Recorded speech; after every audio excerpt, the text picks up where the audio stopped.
Umikot sa usapin ng pagpapaigting ng ugnayan ng Pilipinas at Amerika, kabilang din ng Pax Silica Project sa Luzon Economic Corridor, ang naging pag-uusap ni Pangulong Ferdinand R. Marcos Jr.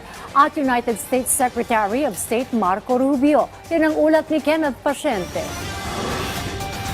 Sumentro sa pagpapalakas ng ugnayan ng United States at Pilipinas ang courtesy call ni U.S. Secretary of State Marco Rubio kay Pangulong Ferdinand R. Marcos Jr. sa Malacanang. Nagpasalamat ang Pangulo sa oras na inilaan ni Rubio para bumisita sa Pilipinas at makiisa sa ASEAN Foreign Ministers Meeting 2026. The Philippines now holds the chair for ASEAN, and there really are a great many issues that have to be dealt with.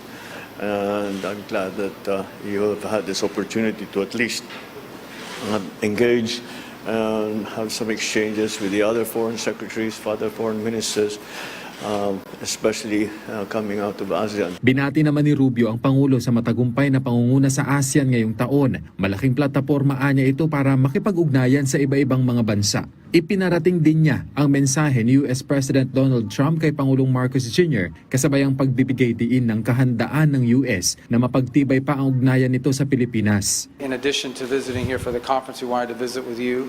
You know how much the President holds you in high esteem. We had a very positive meeting last year in Washington.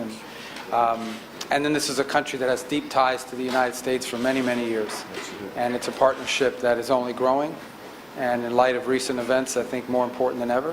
And so we're glad to be with you here today and to reaffirm that relationship and our commitment to the U.S.-Philippines relationship. Ayon kay Philippine Ambassador to the U.S., Jose Manuel Romualdez, nagpaabot ang Pangulo ng pasasalamat sa U.S. para sa suporta nito sa Pilipinas sa iba-ibang sektor kabilang na ang depensa at ekonomiya. Interesting time is basically with what's happening in the global arena, everything that's happening right now. It's interesting times in the sense that there's so much of these things that are happening, and hopefully the partnerships that we've had, not only with the United States but other countries as well, will be a source of comfort for us, that we have a lot of allies and friends and partners all over the world. Napahapyawan din nila ang issue sa China. Well, China, West Philippine Sea has always been a situation that is always part of the conversation, in the sense that the hope is that countries will have a way to be able to persuade China to be able to respect the rule of law and international law of the seas and so forth and so on. So that's essentially what the messages are coming out of many of these partnerships. So na-mention yun nung meeting, Ambassador? It was not really mentioned, it was just in passing. Kabilang din sa napag-usapan ng Pangulo at ng U.S. Secretary of State ay ang Pax Silica at Luzon Economic Corridor na ikinalugod ng Pangulo dahil sa mabilis nitong pag-usad. He's very pleased with that.